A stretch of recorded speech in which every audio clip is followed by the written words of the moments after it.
고성국 칼럼입니다. 장동혁에 대한 정말 천박한 공격이 주말 동안에 무차별적으로 가해졌는데, 워낙 공격이 저질이고 천박하고 황당하다 보니까 장동혁 대표를 공격한 것 때문에 더 큰 역풍이 지금 이재명과 종북 주사파들한테 몰아치고 있습니다. 또 저 좌파 저것들은 장동혁을 공격한다고 했는데, 그 과정에서 장동혁의 진짜 서민적인 모습이 오히려 국민들한테 더 널리 알려지게 됐다. 지금 영상에 보시면 장동혁이 그 시골집에 90세 넘는 노모가 살고 계시는 그 시골집에 가서, 그 정말 아주 초라하게 보이는 그 시골집이에요. 거기서 눈 오는 날 눈 쓸고 그 노모하고 아주 환하게 웃고 하는 그런 영상이 지금 SNS에 올라가 있습니다. 그래서 저것들은 장동혁 죽이려고 공격을 했는데, 오히려 장동혁의 인간적인 모습과 미담을 오히려 국민들한테 알리는 꼴이 됐다. 그럼 이것들이 왜 갑자기 장동혁 공격을 했을까? 메시지가 너무 아프니까 메신저를 오염시키려고 이것들이 장동혁에 대한 공격을 한 겁니다. 장동혁의 이재명에 대한 비판이 너무 매서우니까 저걸 좀 둔화시켜야 되겠는데, 뭐 설득도 안 통하고 협박도 안 통하고, 그러니 저 메신저인 장동혁을 오염시켜야 되겠다. 이렇게 해서 장동혁을 파고 장동혁을 공격을 시작한 겁니다. 그런데 그것이 오히려 더 큰 역풍을 부르고 있다.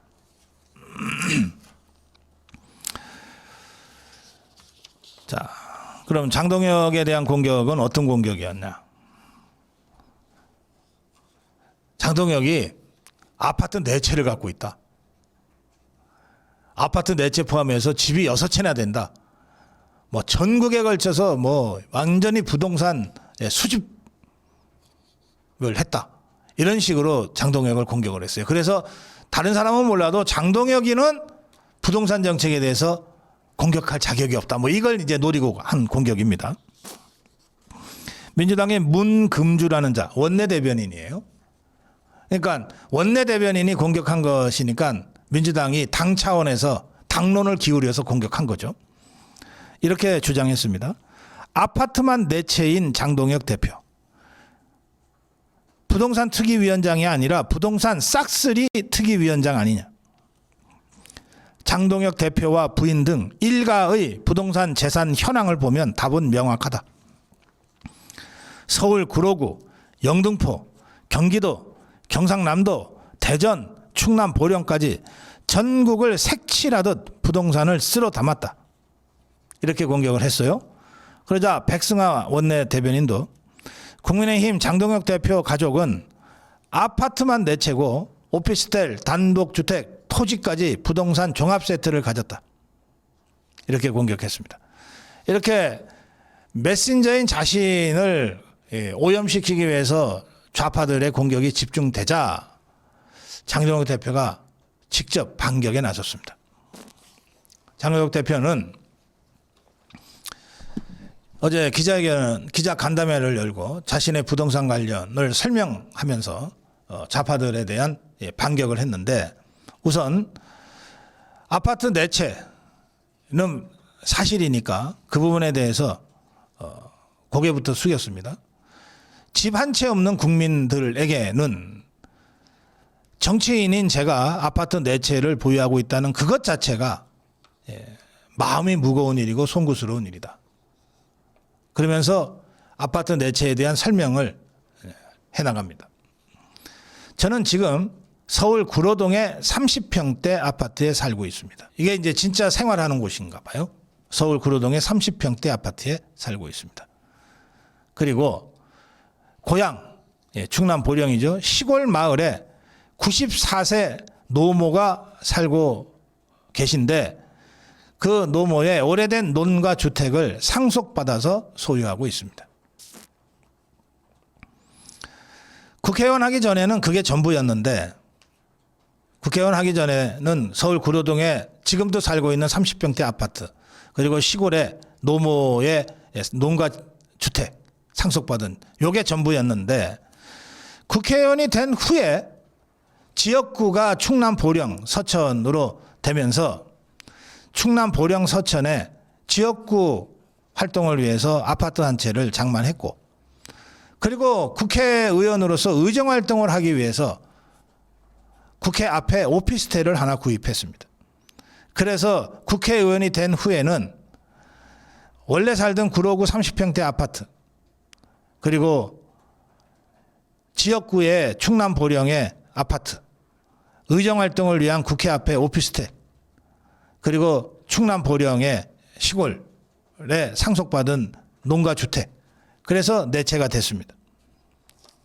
그러니까 아파트만 4채가 아니고 하여튼 가구가 주택이 4채라는 뜻입니다.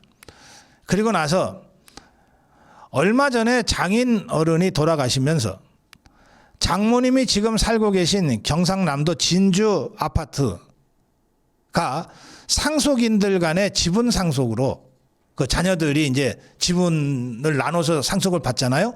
5분의 1의 지분을 갖게 됐습니다. 그러니까 아내가. 또 장인 어른이 퇴직금으로 마련한 경기도 아파트 한 채, 이 경기도 아파트 한 채를 월세를 놔서 그 월세로 장모님께서 생활하고 계신데, 그 아파트 또한 상속인들 간의 지분 소유로 제 아내가 10분의 1. 그렇게 해서 결과적으로는 이 아파트 2채가 더 제 소유, 우리 소유, 그러니까 장동혁 부부 소유로 그렇게 되어 있습니다. 그런데 이게 전부 다 실거주용입니다. 그러니까 원래 살던 구로구 30평대 아파트에 지금 살고 있으니까 실거주고, 충남 보령 시골 마을에 노모가 살고 계신 주택이니까 그거 실거주고, 국회의원 된 후에는 지역구에 아파트 한 채를 구입했는데 그거 적어도 주말에는 내려가서 거기서 거주하면서 지역구 활동하니까 실거주고, 국회 앞에 의정활동을 위해서 오피스텔 하나 구입했으니까 가끔씩 거기서 잠자고 하면서 국회에 왔다 갔다 하니까 그것도 실거주다. 다른 사람한테 월세를 놓거나 전세를 놓거나 한 게 아니다. 그리고 지금 장모님이 살고 계신 경남 진주 아파트도 실거주고, 그 다음에 딱 하나 있다면 장인어른이 퇴직금으로 마련한 경기도 아파트를 월세를 놔서 그 돈으로 장모님께서 생활하고 계시니까 그거 하나가 실거주가 아니라면 아니다, 이렇게 설명을 했습니다. 그러면서 그 지분은, 경남 지분은 5분의 1이고 경기도 지분은 10분의 1이다, 이렇게 설명을 했어요. 그러면서 민주당이 얘기하는 아파트 4채, 아파트 4채는 그러니까 구로구에 원래 살고 있던 30평대 아파트, 그리고 성남에 지역구가 생긴 보령 서천에 아파트 한 채 구입한 거, 거기가 2채죠. 그리고 나서 이 장모님이 살고 계신 경남 진주 아파트, 지분 5분의 1이 있는 아파트, 그리고 월세 놓은 아파트, 경기도 아파트, 이건 지분 10분의 1. 그러면 굳이 따지면 지분이 있는 게 소유가 아파트 4채니까 이 아파트 4채를 합친 가격이 전부 얼마냐? 6억 5천만 원이다. 6억 5천만 원이다. 그리고 나머지 것들 다 합쳐서 주택가격 총 합산하면은 8억 5천만 원 정도 된다. 민주당에서 그렇게 뭐 싹쓸이 어쩌고 저쩌고 하면서 공격하는 내 소유의 모든 부동산 가액 전부 합치면 8억 5천만 원이다. 너네는 지금 15억 아파트도 서민 아파트라고 주장하고 있지 않냐. 근데 8억 5천만 원. 갖고 있는 모든 부동산 주택 토지 다 합쳐도 8억 5천만 원밖에 안 되는 나를 그렇게 공격하는 것이냐. 좋다. 여기서 제안 드리겠다. 너네가 나를 그렇게 부동산 싹쓸이라고 공격을 하니 내 부동산 다 내놓겠다. 내 부동산 다 내놓을 테니 김병기, 네 딱 부동산 한 채 갖고 있던데 그거랑 바꿀래? 바꾸자 그럼 그거랑. 좋다. 내 부동산 다 내놓을 테니까 아파트, 주택, 부동산, 토지까지 다 내놓을 테니까 이재명, 너 아파트 하나 갖고 있잖아 분당에. 그거랑 바꿀 용이 있냐? 바꾸자 그러면. 이재명, 김병기가 답해라. 이렇게 역으로 공격을 했습니다. 이재명이가 답을 해야 될 판인데 지금 말레이시아인가 어디로 도망을 갔나 뭐 어디 외교를 갔나 지금 그러고 있는 상황입니다. 대통령실이 나섰어요. 대통령실이 부동산이어서 제가 실거주형이다. 머리 발 따로 사냐 이러고 이 대통령실에서 나섰는데 제가 아까 실거주형인 이유를 쭉 설명을 했잖아요. 그래 지역구 국회의원은 발 다리 따로 살게 돼 있어. 주말에는 지역구 내려가야 될 거고 주중에는 국회 와야 올라와야 될 거고 발하고 머리가 따로 사는 게 국회의원의 인생이야. 내가 아는 국회의원들, 지역구 국회의원들은 20년 주말 부부처럼 지내는 국회의원들도 한둘이 아니에요. 영남권의 주 국회의원들 제가 대부분 다 잘 알잖아요. 다선 의원들. 한 5선 하면 20년이에요. 그 부산의 국회의원이 어떻게 매번 부산에서 서울로 매일 출퇴근을 합니까? 불가능하잖아요. 그러니까 주중에는 서울에 와 있고 주말에만 지역에 내려가요. 그 주말 부부지. 주중에 지역구에서 이런저런 행사 없습니까? 있어요. 그러면 어떻게 해야 됩니까? 국회의원은 못 다니니까 자기 지역구 행사에 어쩔 수 없이 국회의원의 아내가 부인이 지역구 행사를 대신 다니는 거예요. 그래서 같이 살고 싶어도 못 살아. 다 주말 부부처럼 지내. 부산은 차라리 낫지. 왜? 비행기 타고 1시간이니까. 충남 보령 대봐요. 비행기가 있습니까? 뭐가 있습니까? 차로 가는데 최소 3시간 반. 그래서 지역구 국회의원은 발 따로 머리 따로 살게 돼 있어. 그 구조도 이해 못하고서 이따위 논평을 해. 치부를 감추기 위한 아무 말 대잔치라고? 이것들 딱 했을 거야. 8억 5천이랑 30억을 바꾸자고 했으니까.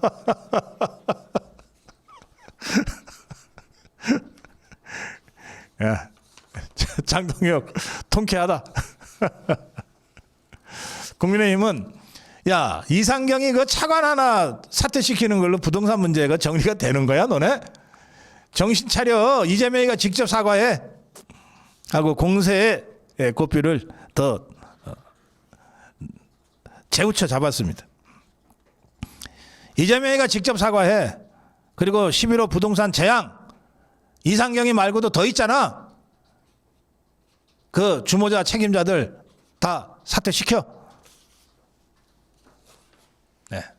부동산 관련 공세는 앞으로도 더 계속될 겁니다.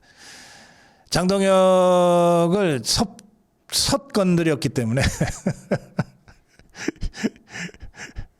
예, 장동혁이 진짜 화가 났어요. 결과적으로 자기 94세 노모도 공격한 꼴이 됐고, 그리고 자기 그 장인 돌아가신 후에 그 지금 하고 있는 장모도 공격한 꼴이 됐고, 아내도 공격하고, 지금 이렇게 저 종북 주사파들이 천박하게 무차별적으로 장동혁 대표 가족을 공격한 상황이 되지 않았습니까? 예. 예, 장동혁 대표가 정말로 제대로 이재명 종북 주사파 개딸들과 싸우게 될 것 같습니다. 예, 고성국 칼럼이었습니다.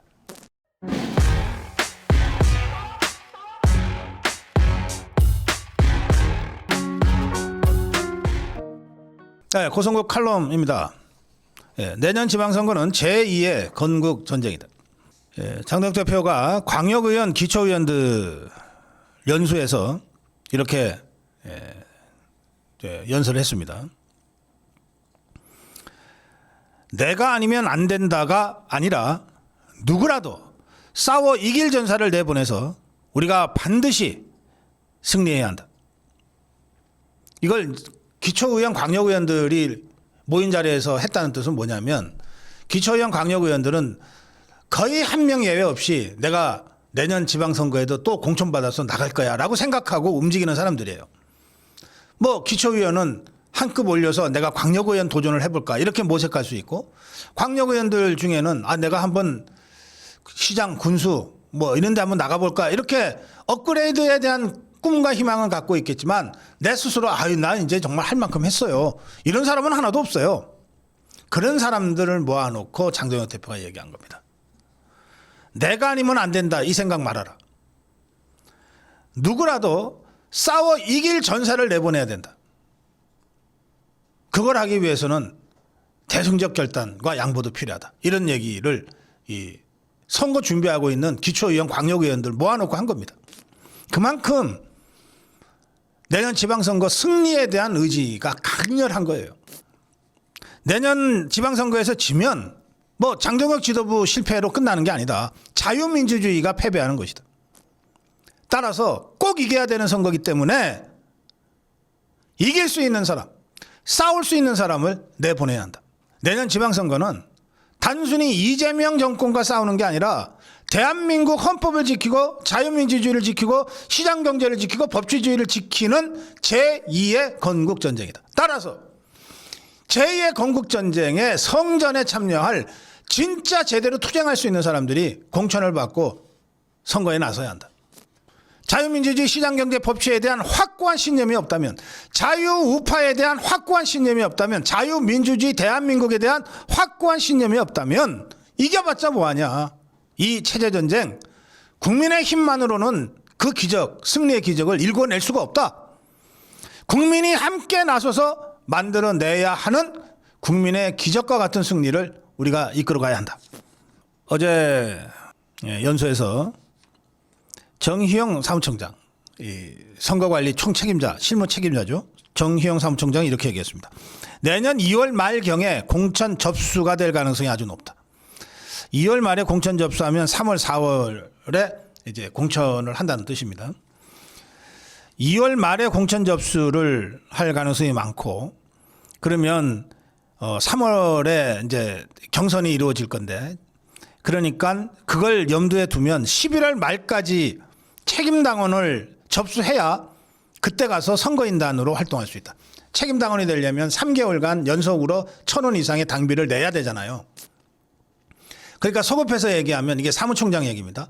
11월 말까지 국민의힘에 입당을 해서 11월 말, 12월 말, 1월 말, 2월 이렇게 3달 이상 1,000원씩 당비를 내야만이 2월 말 3월 초에 있을 경선에 책임당원으로서 투표권을 행사할 수 있다. 이 말입니다. 그거를 사무총장이 지금 안내를 해주고 있는 겁니다. 그러면서 12월에 당무감사 진행하고 이후에 당협활동이 미진한 것은 위원장을 교체하겠다. 내년 1, 2월 당협위원장 2차 조강특위에서 다시 선정해 빠르게 조직을 정비하겠다. 지금 1차 조강특위가 가동되고 있어요. 당협위원장이 없는 34개 지역에 대한 당협위원장 선임 절차를 밟고 있는데, 그러면 지금 있는 당협위원장은 12월에 당무감사를 전반적으로 진행해서 그때 대거 교체하겠다는 겁니다. 이렇게 지금 국민의힘은 확실히 확연하게 지방선거 체제로 돌입했습니다. 나경원 지방선거총괄기획단 위원장, 내년 지선에서 어떻게 이기냐? 사람을 잘 공천해야 이긴다. 선거 때마다 중도 타령하면 우리가 또 망한다. 싸우지도 않고 조용히 있는 사람, 그래서 이미지 관리하는 사람, 그거 공천하면 당선도 어렵지만 당선돼도 우리한테 무슨 도움이 되냐? 안 싸우는데. 이번 지방선거만은 잘 싸우는 사람, 당에 헌신하는 사람을 공천 줘야 한다. 새로운 사람도 중요하다. 새로운 사람도 중요하지만 이게 민주당인지 국민의힘인지 개혁신당인지 정체성도 불명한 사람을 무조건 새롭다고 해서 데리고 왔어야 되겠느냐? 확실한 당성을 먼저 검증해야 한다. 네. 자, 이 방송 들으시는 분들, 내년 지방선거에 좀 더 좋은 사람, 쉽게 말해서 확실한 자유우파, 투쟁력 있는 사람, 당성 강한 사람, 이런 사람을 기초의원, 광역의원, 시장, 군수, 도지사로 공천해서 우리 자유우파가 국민의힘이 승리하게 하려면 공천에서부터 경선에서 그런 사람들이 공천받을 수 있도록 해야 되잖아요. 그렇게 하기 위해서 여러분들 한 분 한 분이 지금 국민의힘에 입당하십시오. 정의영 사무총장의 설명대로 지금 입당해서 석 달 이상, 연속으로 석 달 이상 1,000원씩 당비를 꼭 내세요. 당비 내고 당비 냈다는 거를 요즘은 다 계좌로 자동이체하니까 딱 그걸 갖고 계세요. 그래서 각 지역에 경선이 있을 때 책임당원으로서 투표권을 행사하시라고요. 그렇게 하라고 정의영 사무총장이 지금 안내하고 있는 것 아닙니까? 이 방송 들으시는 고성구TV 시청자 여러분, 아미고 동지 여러분, 이미 당원에 가입하신 분들도 이번 달부터 꼬박꼬박 당비 제대로 나가고 있는지 확인하시고, 아직 국민의힘에 입당하지 않은 분들은 입당하십시오. 이제 입당하셔서 3개월간 당비를 꼬박꼬박 내서 책임당원으로서의 자격을 획득하십시오. 그러면 여러분들이 활동하는 지역에 시의원, 광역의원, 기초의원, 광역의원, 시장, 군수, 도지사, 시장 공천에 여러분들의 표심이 작동할 수 있도록 할 수 있습니다. 그렇게 하자고, 또 그렇게 하라고 당 지도부가 여러분께 지금 안내하고 권유하고 있는 겁니다. 제가 2026년 지방선거 이재명 정권 심판선거다, 이거 제가 인천에서 특강한 것을 문자로 텍스트로 해서 지금 고성국의 숲에 올려놨는데, 이 글에 대해서 여러분들 댓글들을 이렇게 달아주셨습니다. 강아지맘님, 박사님 의견에 100% 공감한다. 지금까지 국힘은 알 수 없는 인간들을 공천할 때가 많았는데 이 나라 돌아가는 꼴을 보면 애초에도 중도란 없었다. 어떻게 해서든 가면 쓰고 공천받아 당선돼도 당에 1도 도움이 안 된 인간들, 이번에는 확실하게 솎아내야 자유우파가 산다. 이 나라에서 배신의 정치를 밥 먹듯 하는 인간 쓰레기들을 이제 그만 보고 싶다. 국태민아님, 박사님 말씀처럼 내년 지방선거는 단순한 지역 일꾼 뽑는 자리가 아니라 대한민국 명운이 걸린 심판의 장이 될 것입니다. 이재명 정권의 거짓, 위선, 대한민국을 흔드는 좌파 세력의 독주를 반드시 멈춰 세워야 합니다. 이제는 침묵이 아니라 행동의 시간이 왔습니다. 장동혁 대표와 함께 자유우파의 깃발 아래 끝까지 싸워 반드시 승리합시다. 매봉님, 박사님 강연 절대적으로 공감합니다. 새로운 짐을 들이려면 집안 청소부터 해야 합니다. 지금 나라 망친 자 한동훈 아닙니까? 이자와 이자의 떨거지들을 당에서 퇴출시켜야 합니다. 벌써부터 한 딸 떨거지들이 지방선거 운동하고 있습니다. 장동혁 대표와 같이 찍은 사진을 유포하고 있습니다. 마치 공천이라도 받은 것처럼. 한 딸 떨거지와 탄핵 찬성한 것들 당에서 퇴출시키고 국가와 국민 그리고 당에 충성하고 종북 주사파들과 전투할 수 있는 인재를 찾아내서 지방선거로 나가야 합니다. 네, 이런 의견들을 보내주셨습니다. 다들 고성국 칼럼에서 제가 전해드린 장동혁 대표의 문제의식과 똑같다고 저도 생각합니다. 고성국 칼럼이었습니다. 최민희를 수사하라. 오늘 고성국 칼럼입니다. 딸 축의금 논란이 거세지고 있는데 최민희가 그래도 입 닥치고 있지 않고 어쨌든 계속 입을 놀리고 있습니다. 손도 놀리고 있어요. 국민의힘은 최민희에 대한 공세를 대폭 공세 수위를 높이고 있고, 반면에 더불어민주당은 막 속으로 그냥 바짝바짝 아마 타들어가고 있는 것 같습니다. 국민의힘은 최민희만 아니라 최민희의 딸 축의금만 아니라 이재명 아들 이동호의 축의금 내역도 공개하라.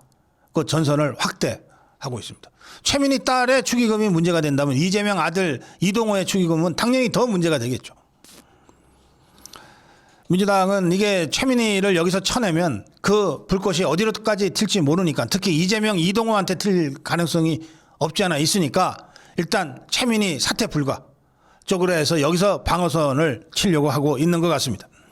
민주당 원내 관계자는 축의금을 반환하며 사퇴를 수습한 만큼 사퇴할 과방위원장 사퇴할 문제까지는 아니다. 박수연이는 저는 최민희 의원처럼 축의금을 돌려줄 용기를 내지 못했다. 이제 그 정도 했으면 되지 않았느냐. 너희 중에 죄 없는 자가 먼저 돌을 쳐라. 내가 먼저 쳐야 되겠네. 돌 좀 갖고 와라. 이것들이 이 예수님 말씀을 지것들 무슨 뭐로 알고서 함부로. 자, 박수연의 자백이 있었습니다. 저는 최민희처럼 축의금을 돌려줄 용기를 내지 못했으니까 이자도 축의금 받았네. 수사 대상이 하나 더 늘었네. 민주당 한 초선 의원은 최민희에게 여러 의원이 우려를 전달했는데 최민희가 감정이 격해지면 어디를 튈지 모르는 사람이라서 그것 때문에 좀 걱정이다. 네, 내가 더불어민주당 것들의 걱정 내가 이해가 돼. 저게 통제가 돼야 말이지. 그런 상황에서 최민희가 페북에다가 다시 노무현 정신으로 무장하자. 그러면서 지난번에는 뭐 양자역학을 얘기하더니 얘가 이 최민희가 공부를 하는지 이번에는 갑자기 면역세포 얘기를 끄집어냈어요. 예, 양자역학 물리학에서 예, 생물학으로 날아갔습니다. 최민희의 글은 이렇습니다. 우리 몸의 면역세포는 적과 나를 똑똑하게 구별해 암세포만을 선별적으로 공격해야 하는데 때로 면역세포들이 판단력을 잃고 내 몸의 건강한 세포까지 공격을 한다.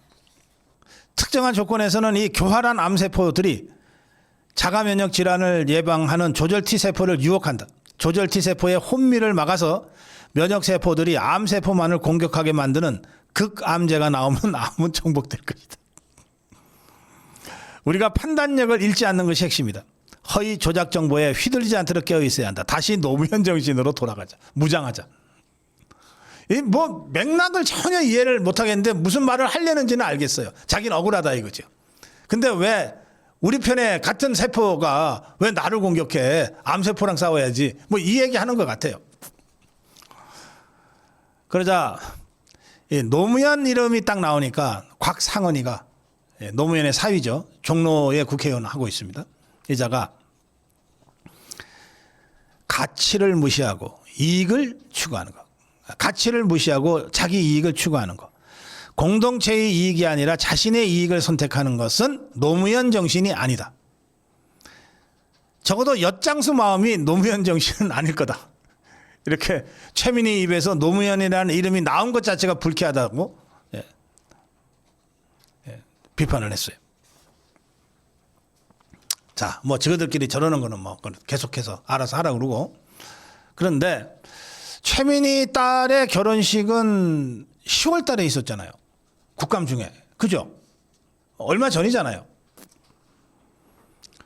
그런데 최민희 딸이 2024년 8월 14일 누구누구님과 결혼이라고 최민희 딸의 페이스북에 그렇게 올려놨어요.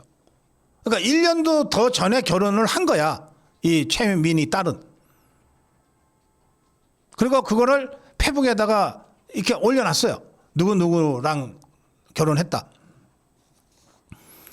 그래서 그 청첩장에 이 웨딩 화보 사진을 넣잖아요. 요즘은.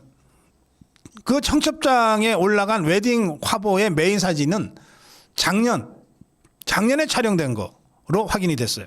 그러면 430일 전인데 8월 14일이면 430일 전에 결혼식을 하고 웨딩 사진까지 다 찍은 사람이 그래서 페북에다가 나 누구랑 언제 결혼했어요 라고 한 사람이 결혼식을 1년도 훨씬 지나서 국감 기간에 맞춰서 국회에서 연 거예요. 이거를 그 딸이 어떻게 설명을 하지? 이건 딸한테 물어봐야 될 거 아니에요. 그 기자들이 물어봤는데 연락이 안 된대요. 그러니까 할 수 없이 딸이 연락이 안 되니까 최민희한테 또 물어봐야 되잖아요. 아니 그 딸이 1년 전에 결혼했다고 페북에 올렸던데 왜 결혼식은 이번 국감 기간에 한 건가요? 물어봐야 될 거 아니에요. 그러자 최민희의 대답 참 답답합니다. 참 답답합니다. 국감 끝나고 나서 사실관계를 정리해서 내가 페북에다가 올려놓을게요. 그러니까 아무 말도 못한 거지. 자, 이런 상황에서 국민의힘은 축의금 돌려줘도 이미 받은 뇌물죄는 성립한다고 하면서 최민희를 고발하겠다고 예고했습니다. 그러자 아까 전해드린 대로 축의금 돌려준 것도 용기인데 왜 자꾸 최민희 괴롭혀요? 하고 박수현이가 나서고 문진석이가 나서고 뭐 그러고 있어요. 박상혁이라고 또 민주당 원내대표 또 불필요한 논란을 사지 않기 위해 오해를 불식시키기 위해 빨리 행동해서 돌려줬는데 왜 그런 걸 갖고 자꾸 뭐라고 그래요? 그러면서 박수현이가 아까 제가 전해드린 겁니다. 저는 최민희 의원을 보면서 부끄러웠습니다. 제가 최민희 의원처럼 이해충돌 축의금을 가려보지도 못했고 돌려줄 용기는 엄두조차 내지 못했습니다. 최 의원을 비난하고 고발하는 분들 중에 최 의원처럼 축의금을 반환한 국회의원이 있다는 말을 지금껏 저는 들어보지 못했습니다. 자, 우선 박수현이가 지도 받았는데 안 돌려줬다고 자백했고, 이거 이제 우리가 조사해 보면 알아요. 국회의원으로 있을 동안에 지 자녀를 결혼시킨 국회의원들은 조사할 수 있잖아요. 그리고 특히 국회 안에 뭐 사랑제 같은 데서 결혼시킨 사람, 특히 국감기간에 결혼시킨 사람, 국회의원들 쭉 뽑으면 나올 거예요. 꽤 많을 겁니다. 그리고 그중에 박수현이 말대로 아무도 돌려주지 않았다고 하니까 모두 다 그러면 축의금을 안 받은 거냐? 그렇지는 않잖아요. 거의 다 받았을 거라고요. 그러면 전부 다 뇌물죄나 김영란법 위반죄에 같이 적용이 되지 않겠습니까? 이번에 저 여의도 것들 와장창 정리할 수 있는 아주 절호의 기회를 최민희하고 박수현이가 만들어주고 있다고 저는 생각합니다. 그래서 국회의원들에 대한 전수조사를 제가 제안합니다. 국민의힘에서 나서서 하세요. 여야 정치인들 국감기간에 사랑제에서 자녀들 결혼시킨 국회의원들 누군지 전수조사하고 축의금 내역을 전수조사하자. 그래서 법 어긴 정황이 확인이 되면 국회 차원에서 고발하자. 그렇게 치고 나갑시다. 그 과정에서 국민의힘 의원이 한두 명 다칠 수도 있어요. 감수합시다. 고름 짜내는데 살 조금 아픈 거 그거 겁나서 부들부들 떨어가지고 그냥 놔두면 그 고름 때문에 죽습니다. 이거 제대로 한번 쳐나갈 좋은 소재라고 저는 생각합니다. 조사를 안 할 수가 없어요. 권익위가 조사하겠다고 나섰기 때문에 그래요. 권익위. 국민권익위가 이게 김영란법 위반 여부를 다루는 기관이잖아요. 청탁금지법 위반 혐의 신고를 접수하고 조사하겠다고 직권조사하겠다고 나섰어요. 고성호 칼럼입니다. 최민희를 수사하라. 고성호 칼럼입니다. 이재명 조삼모사. 조삼모사에 대해서는 제가 아까 오프닝에서 설명을 드렸습니다. 자, 정말 이것들 이 조삼모사 행태는 정말 역겹습니다. 결국은 트럼프 요구대로 거의 대부분 다 따라가 버렸어요. 이럴 거였으면 왜 석 달 동안 버티고 2달 동안 갈등을 일으켰냐. 그 사이에 죽어나가는 게 우리 기업들인데 그래놓고 이것들이 무슨 대단한 무슨 외교적 성과라도 거둔 것처럼 이렇게 거짓말을 하고 설레발을 까고 있어요. 그 내용을 하나하나 살펴드리겠습니다. 2025년 10월 24일 지금부터 한 일주일 전입니다. 이 김용범이하고 정책실장이죠. 죄송합니다. 김정관이하고 통산 장관 이런 자들이 미국을 여러 번 뻔질나게 왔다 갔다 하면서 떠들어대기를 뭐라고 그랬냐. 미국하고 아직 협상이 타결이 안 됐다. 간극이 좀 많다. 이러면서 하는 말이 미국은 3,500억 달러의 투자 펀드에 8년간 매년 250억 달러 수준의 투자를 요구하고 있다. 8년간 250억. 그러면 합쳐서 2천억입니다. 2천억의 현금 투자를 요구하고 있다. 그런데 우리나라는 외환 시장의 충격과 외화 유출 우려를 이유로 연간 150억 달러 이상은 부담스럽다는 입장을 우리는 지금 고수하고 있다. 그러면서 이 김용범이 이자가 우리는 당초에 전체 투자금 3,500억 달러 중에서 5% 정도만 직접 지분으로 투자를 하고 나머지는 대출 보증으로 채우겠다는 구상을 갖고 있었는데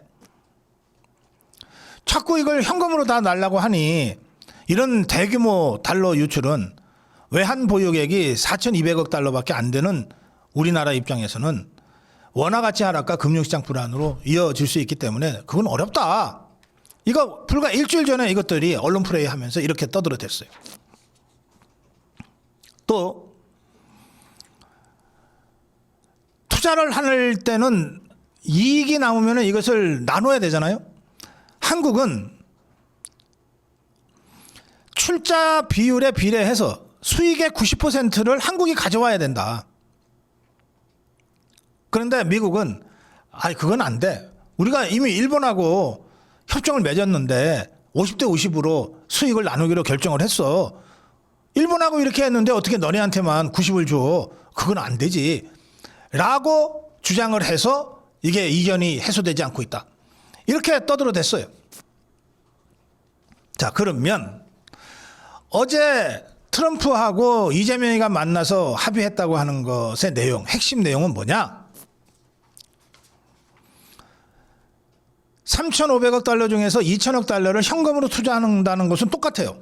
석 달 전이나 두 달 전이나 엊그저께 일주일 전이나 똑같아. 2,000억 현금 투자야. 이게 그제 결정이 됐어요. 그거를 일주일 전에는 이것들이 뭐라고 그랬냐면 8년간에 걸쳐서 매년 250억 달러. 근데 이거 너무 부담이 돼. 미국이 이걸 요구하는데 너무 부담이 커. 우리는 1년에 150억 달러 이상은 안 돼. 라고 떠들어댔잖아요. 결과적으로 어떻게 됐냐? 8년에 250억 달러씩 8년간이 200억 달러씩 10년간으로 바뀐 거예요. 총액 2천억 달러는 똑같아요. 관철됐어. 미국의 주장이 관철돼 버렸어. 다만 이거를 250억 달러씩 8년에 나눠서 투자하겠다는 것을 200억 달러씩 10년에 나눠서 투자하겠다로 바뀐 거야. 그야말로 조삼모사지. 이거 갖고서 이것들이 엄청난 무슨 외교를 성과를 거뒀다고 떠들어대고 있는 거예요.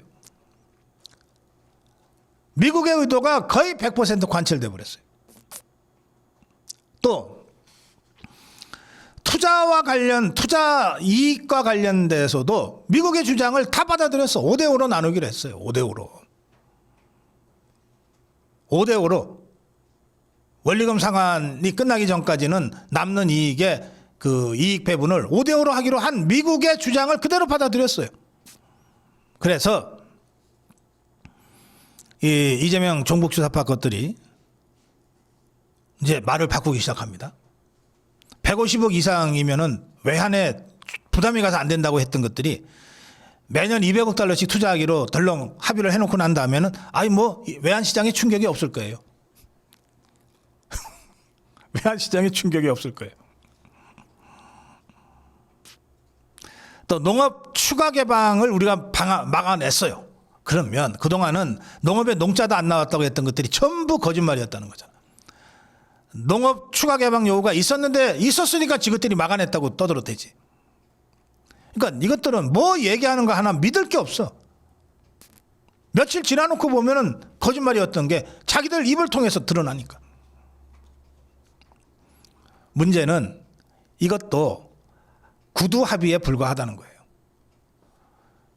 어떤 성명서도 어떤 공동선언문도 협정도 MOU도 문서로 나타난 게 하나도 없어요.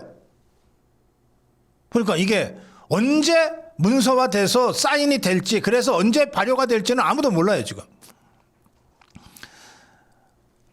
자동차도 15%로 관세를 낮추기로 했다고 하는데 이것도 당장 오늘부터가 아니에요. 사인이 돼야지 그때부터거든. 그러니까 당분간은 25% 관세 계속 물고 가야 돼요. 철강은 손도 못 댔어. 그냥 50% 계속 물어야 돼 우리가. 이것들이 결국 합의한 걸 보면 일본과 비슷하게 합의를 해놓고 어저께까지만 해도 뭐 우리는 꼭 일본형이 아니라 뭐 유럽형도 뭐 민간이 주도하는 투자 모델이죠. 온갖 쇼들을 다 한 거예요. 온갖 쇼들을 다 한 거예요. 그러고 나서 마치 이재명의 결단으로 대단한 성과를 이루어낸 것처럼 홍보전에 들어갔습니다. 그런데 너무나 명백한 거예요. 이번 관세 협상은 99.99% 미국 구도대로 결론이 난 겁니다. 그러니까 이럴 거였으면 도대체 두 달 동안을 왜 버텼냐. 왜 두 달 동안 온갖 택도 없는 소리들을 해서 한미 관계만 잔뜩 망가뜨려 놨냐. 이런 비판을 제기하지 않을 수 없는 겁니다. 원리금이 회수되기 전까지는 미국의 주장대로 5대 5입니다. 그럼 원리금이 회수되고 나면 어떻게 됩니까? 미국 주장대로 9대 1입니다. 가능성이 매우 높아졌어요. 중앙일보는 한국이 미국의 8년간에 걸친 매년 250억 달러 분할 투자를 10년에 걸친 매년 200억 달러 분할 투자로 약간 양보를 얻어내는 대가로 미국의 수익 배분 5대 5를 내줬다. 이렇게 제목을 달아서 기사를 썼습니다. 야, 제가 이재명이 눈치 보는 족보 언론도 이 협상 내용을 놓고 보면 아무리 노력을 해도 이재명이 잘했다는 소리는 할 수가 없는 거지 지금.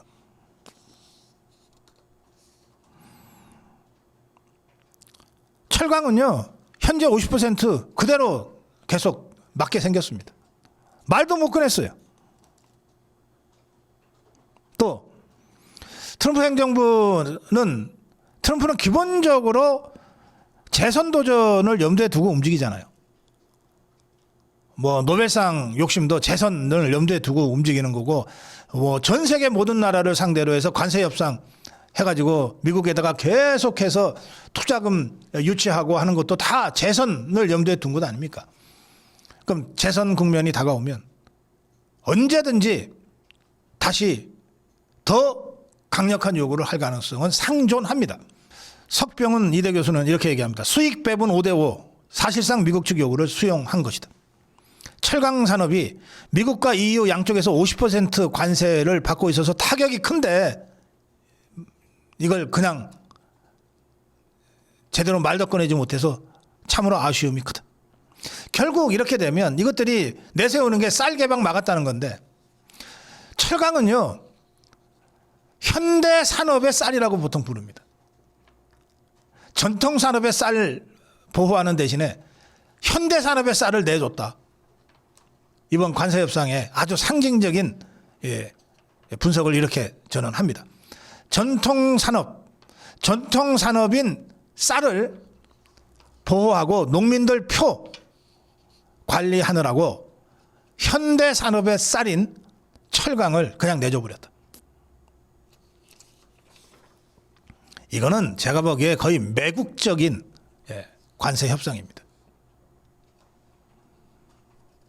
이래놓고 트럼프는 한국의 원자력 추진 잠수함 승인을 하고 나서 이렇게 얘기했습니다. 한국은 미국이 부과한 관세를 인하는 대가로 미국에 3,500억 달러를 지급 페이하기로 합의했다. 트럼프가 쓴 SNS에 글이 이렇게 돼 있습니다. 페이라고 돼 있어요. 그러면서 부유한 한국 기업과 사업가들이 우리나라에 대해서 6천억 달러를 초과해서 투자를 할 것이다.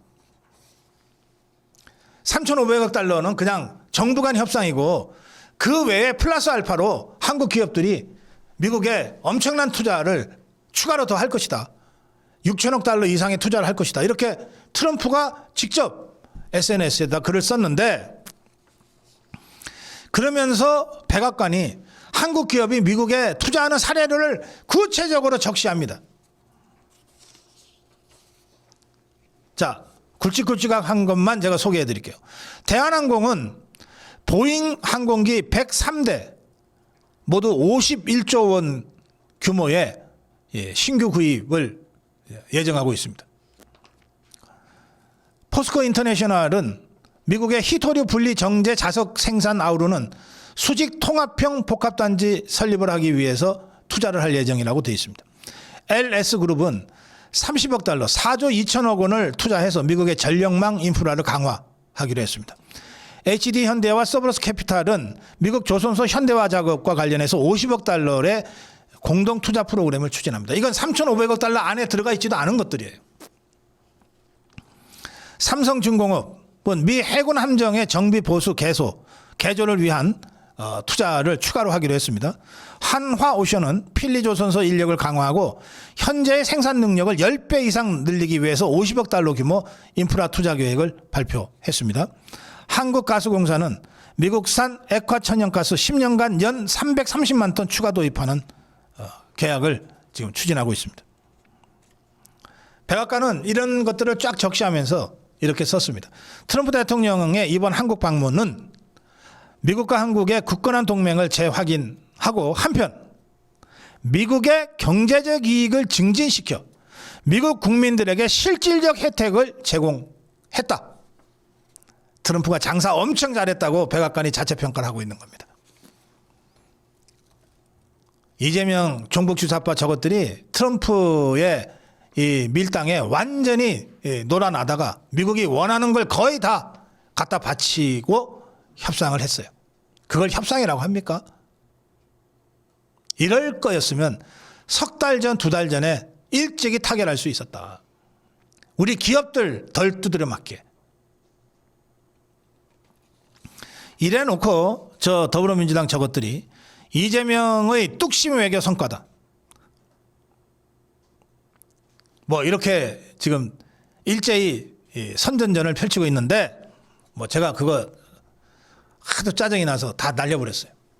국민의힘이 어제 있었던 트럼프 이재명 회담을 평가한 내용을 제가 전해드리겠습니다. 박성훈 대변인의 논평입니다.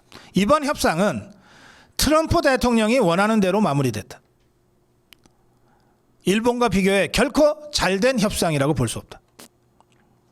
한국은 국내 총생산 GDP가 일본의 절반 수준이다.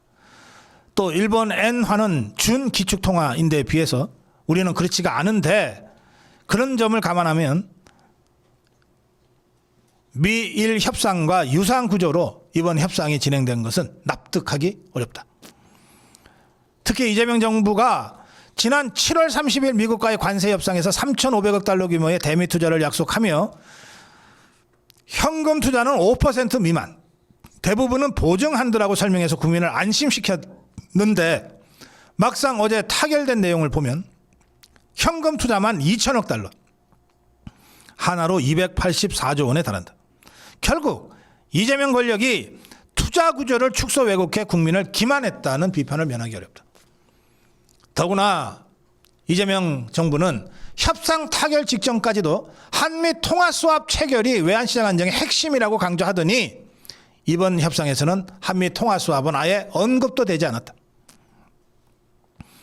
2천억 달러 현금 투자 약속으로 우리 외환시장에 미칠 충격과 환율 급등, 국가 부채 증가와 같이 앞으로 겪게 될 영향과 부작용이 참 심각한데 이러한 부담을 자초하고도 이제 와서 통화 수합 필요성이 줄었다고 말하는 것은 자기 모순적인 변명에 불과하다.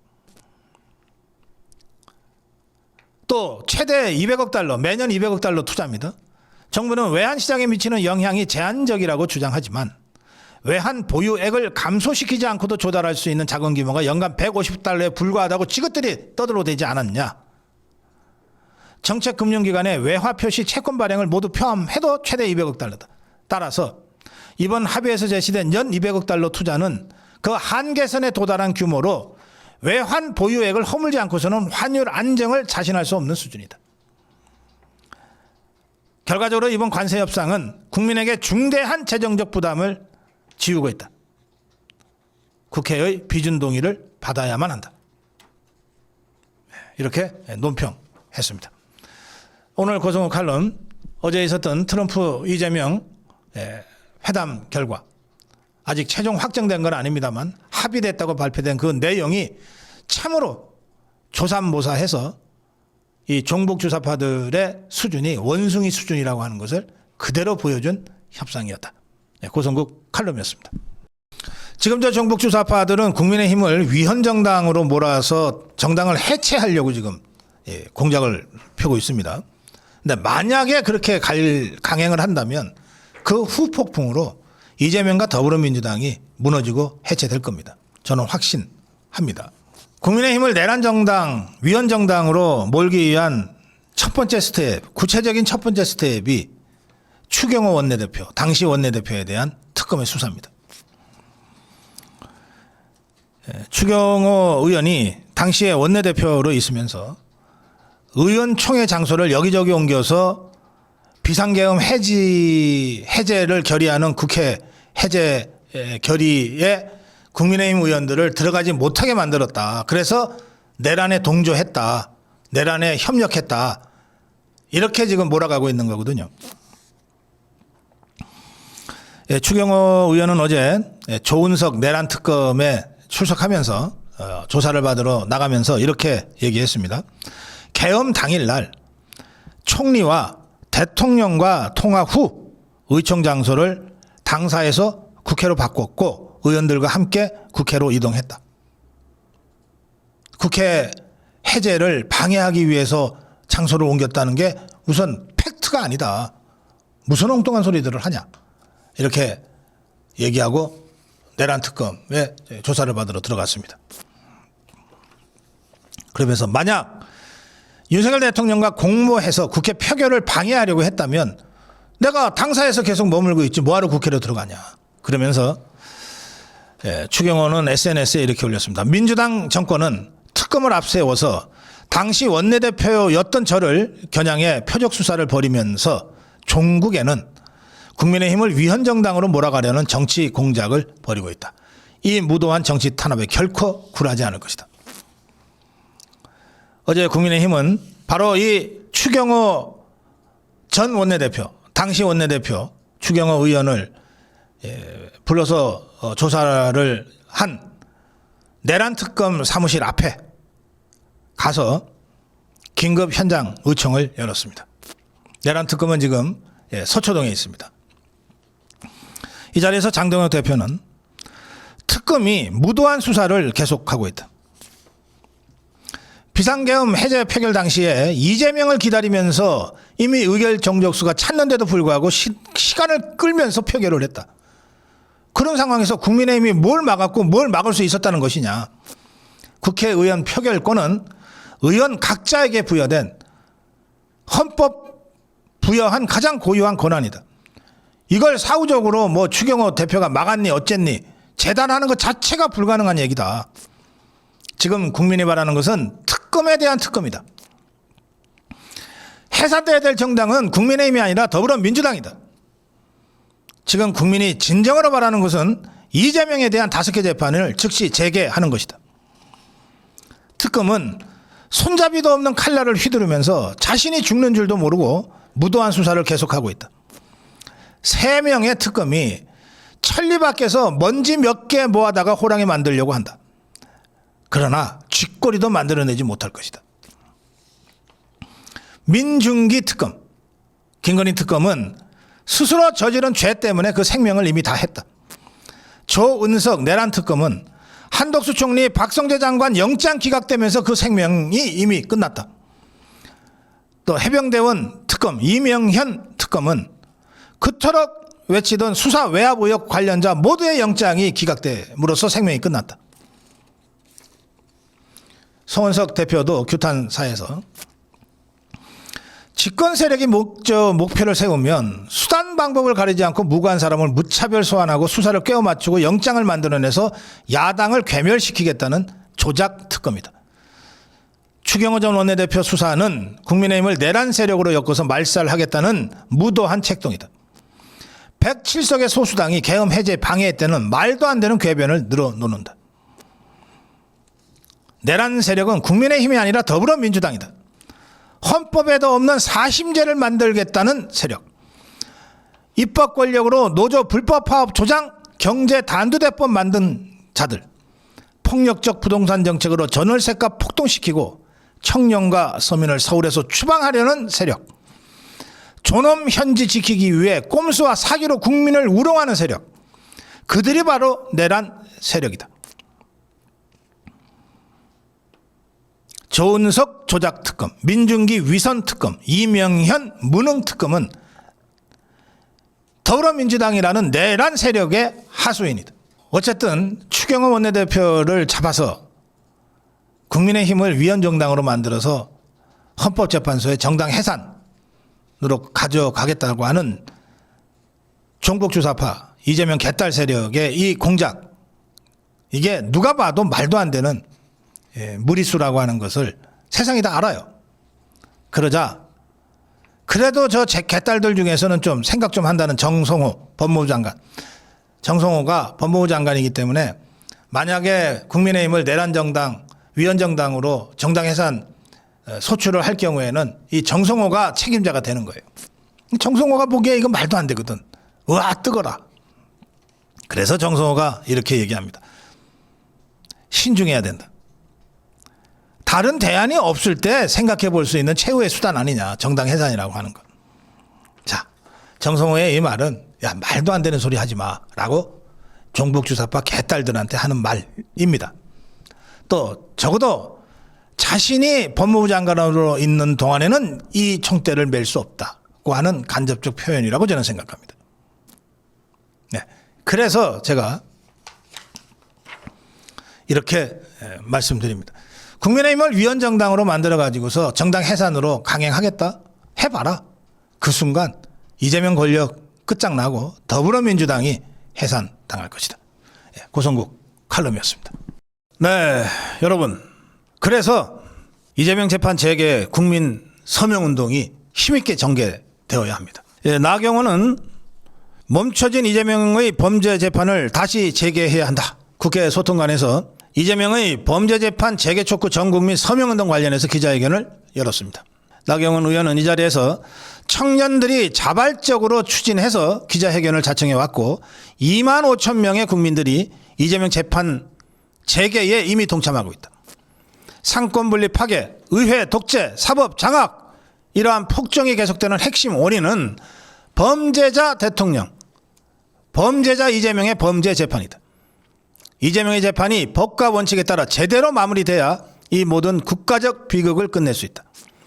이재명 범죄재판 재개 촉구 서명운동에 반드시 동참해 주시길 호소드린다. 이렇게 기자회견을 했습니다.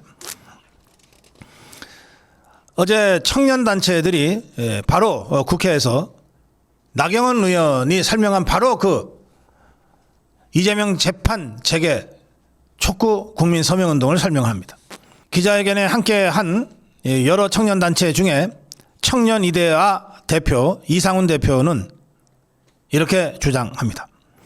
대법원 유죄 취지의 파기환송으로 사실상 범죄가 확정된 피고인이 대선에 출마해 대통령이 된 것은 그 자체가 헌정 질서의 문란이다. 또 대통령이 된다고 해서 진행 중이던 재판이 멈출 법적 근거는 어디에도 없다. 사법부는 어떠한 정치적 고려 없이 멈췄던 재판 재개해야 한다. 청년이데아 회원 함재환 회원은 정의는 멈출 수 없다는 제목의 성명서를 어제 기자회견에서 낭독했습니다. 사법부는 어떤 권력 앞에서도 흔들려서는 안 된다. 대통령의 재판이라 해서 예외일 수 없다. 억울하다면 법정에서 밝히면 되고 죄가 있다면 심판받으면 된다. 이재명은 과거 법원 소환을 회피하며 도망다녔고 이제 권력을 쥐자 재판마저 멈추었다. 사법 정의가 멈춘 지금이야말로 우리 국민이 나서야 할 때다. 여론조사에서도 국민의 60% 이상이 대통령이라도 재판받아야 한다고 응답하고 있다. 사법부는 권력이 아니라 국민을 믿고 정의로운 재판을 다시 재개하라. 네, 여러분, 우리 국민의 의지를 이재명 재판 재개 국민 서명운동을 통해서 다시 사법부에게 보여줄 필요가 있습니다. 제가 아까 사법부 힘내라는 응원화환이 갖는 힘에 대해서 말씀을 드렸는데 더 직접적으로 이재명 재판 재개를 위한 국민 서명운동이 100만을 넘어 1000만으로까지 가면 사법부도 움직이지 않을 도리가 없어요. 청년들이 시작한 이재명 재판 재개 국민 서명운동에 여러분들 한 분 빠짐없이 함께 해주시기 바랍니다. 네, 고성국 칼럼이었습니다.